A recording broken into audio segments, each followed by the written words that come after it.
literally one of the most powerful and defining experiences of my entire life. And I was sitting in a room with two friends in upstate New York, and suddenly I had this vision, this really powerful vision that we were outside in the woods, and they looked different. They had darker skin, they had paint on their faces, they had feathers, and I was looking down at my hands, and they were larger and darker in color than these. And I started to speak, and it was a voice I didn't recognize, a language I didn't even understand. And in that moment, I knew that I had a past life crossover, and I knew that we were sitting in the exact same physical spot, only it was hundreds of years ago, before there was a house there, when it was just woods, and that I was a Native American teacher and they were my students, that we were out in the woods on some kind of a vision quest or medicine ceremony or something like that. And boy, that really woke me up. That really opened my eyes. It only lasted a few seconds. Once I started to think about it, the vision went away, but it stuck with me. And I call that a timeline interception. Now, in this video, I'm going to talk about 11 signs in total that you're having a past life recall. So we'll get to the other 10 in a moment, plus a couple of exercises that you can do to start to consciously recall your past lives. So stick around to the end. This is going to be a good one. Hey, Adam here of the Medium channel, where we bring you the spirituality behind the message to help you awaken. And the fact is that you are constantly having past life recall, probably on a daily basis, but chances are you just don't know it yet. So these 11 signs are going to help you to recognize that. Now, the truth is that you are always being influenced by your past lives, and conversely, what you do in this lifetime always influences your other lifetimes. That is because time is fluid. There really is no past or future, so there really is no past lives. Everything is happening in the now. So these are basically parallel lives or different lifetimes or different timelines that connect with this timeline or the now. So once you start to understand the messages from your other lifetimes, you start to recognize the story of your own soul. You start to recognize what your life purpose is in this lifetime, what your strengths are, what your gifts are, and what you're meant to do in this lifetime, and what your best way of approaching spirit is, so that you may grow and evolve and help others to grow and evolve. For we are in a mass awakening in this society. Understanding your roots, your other lifetimes, is important in understanding who you are, and where you are going in this particular incarnation. So let's dive into number one. And we explained number one in the last section, timeline intersections. And I've had a few others of those. That's basically when you're literally in two timelines at the same time. And in your mind and consciousness, you can have access, a literal experience of another lifetime. You have different timelines, they're parallelized, but they crisscross, they intersect, they do all that kind of stuff. And there are moments in this lifetime where you can be intersected with another lifetime. And if you're aware and present in that moment, you'll have a timeline intersection experience and gain a memory from another lifetime. Sign number 2 of past life recalls are recognizing gifts and talents. And sometimes this happens in young children, or embracing certain passions in life, or what we gravitate towards. Conversely, like rejecting a talent could be a past life recall in and of itself also. And the reason being is that when I was very young, in first grade in fact, I already had perfect pitch and was very talented musically, but I rejected that. I did not want to have anything to do with that. And then later on, I had a recall where I was, so music was so important. I think I was even in Vienna, and music was so important that if you had talent, you became a slave to it, and I just wanted my freedom. So, gifts and talents can be a past life recall. Sign number 3 is illnesses and things that happen in the body, and pay attention to when that happens, because sometimes if you have a major illness in a certain time in life, it's paralleling another lifetime where an event happened or a similar illness happened. So you can get messages from other lifetimes based upon what happens in your life and in your body. But illnesses can absolutely be past life recalls, and through the illness we can connect with something that happened in other lifetimes.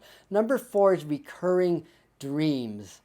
And I used to have, when I was a child, these dreams of being an old fat guy that was in a wheelchair. And every time I tried to get out of the wheelchair, I'd have my family begging me not to do it. I'd take the first step and then crumble to my face. That was a recurring dream that I had all through my childhood. Then when I was in my mid-20s, I flashed into a past life where I had polio. And once I recalled that, I never once had that dream again. So recurring dreams can absolutely be past life memories. Number 5 is strong deja vu moments where you swear you've done this before. You've been there before.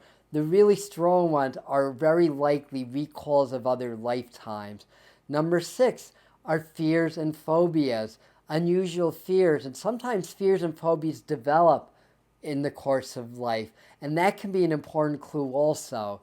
So fears and phobias that you have are probably leading to recalls of other lifetimes where you either died in a manner that would create that fear in this lifetime, or had traumas or whatever. So we carry the traumas from other lifetimes. You know, we're spirit, but we have souls also, and the souls are records of our lifetimes and in between lifetimes.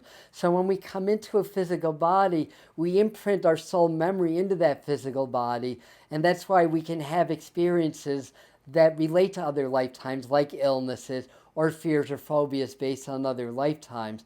So that's number 6. Number 7 are like hobbies or things that you're really interested in. Reenactments, like people that like to reenact the Civil War or medieval times, for example.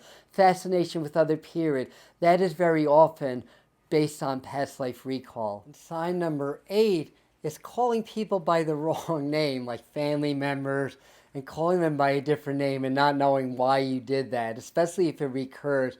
I mean, yeah, check with the doctor, make sure you don't have early onset dementia first, but if not, that can be a past life recall also, because in other lifetimes we had different names. So number 9 is just the ability to come up with solutions to things you've had no training in, or knowledge of things that you would not have learned in this lifetime, or an unexplained talent. Like one time my son was maybe 5 or 6, and he just started playing the piano, and and the chords were right, and the timing was right. He never played the piano in his life. So things like that can also be past life recalls. Then number 10 is recurring images, or seeing things like playing out in the mind, or having like repetitive thoughts that just don't make any sense to what's going on in this lifetime, or your programming, your conditioning. So sometimes those recurring thoughts, recurring images that come into your mind, recurring scenes that come into your mind, that could very well be coming from another lifetime or from a past life. So again, when you get these, pay attention to them. And number 11 is doing past life regression and actually having success with that. So that's a very what's the right word? Obvious sign. If you go get past life regression and then you tap into another lifetime, that's, I guess, more than a sign. That's like a validation. So those are the 11 signs. And here's a couple of techniques or things that you can do to augment and to start to consciously remember your other lifetimes. Before I jump into these 3 things, I just wanted to share some exciting news with you guys that probably within the next 2 months or so, through my website, we're going to have a free full-length online course for you about spirituality, meditation, and presence that you can work with to deepen your spirituality and to deepen your spiritual foundation for further awakening and growth. That's going to be completely free. I'm so excited. I can't wait till we can roll that out for you. And by the way, if you're enjoying this, please subscribe to the channel. Please hit the bell if you want to get notified when we release new videos. If you like this, give it a thumbs up and let YouTube know. And let us know in the comments what your past life experiences are. And let's share. I know I'm missing a few. So if you have signs that are not mentioned in this video, please let the community know that. And I thank you for that. So the first thing is practice your meditation in your presence, and and check out the free class when it's available. Um, that's going to help you to remember just by quieting your mind and just by raising your vibration through meditation and presence. The other thing is do specific meditations and specifically do them with the purpose or the intention to tap into other lifetimes. And once you're there, everything that you experience, think, is going to be coming from your other lifetime. So make sure you have a journal to write things down when you experience that. And the other thing to do is when you do think that you get a sign or something comes up that may be a sign, step back for a second, get present, go into spirit, ask spirit to give you more information, ask what this lifetime is, what the meaning is, why am I experiencing this now? What does this have to tell me about this lifetime? How can this help me on my spiritual path? Or how can this help me understanding this past life or this other lifetime? How can that help me sort out a problem or situation in this lifetime? So when you get the recall, ask spirit and then clear your mind and just be open to whatever comes in. Memories may come in, visions, symbols, words, or however it comes, feelings or knowing. If you wish to gain more insight into past lives and what your true spiritual calling is, check out this video over here. And thank you so much for sticking this video out to the end. I hope you enjoyed it and gained a lot from it, and I'll see you at the next video. Namaste.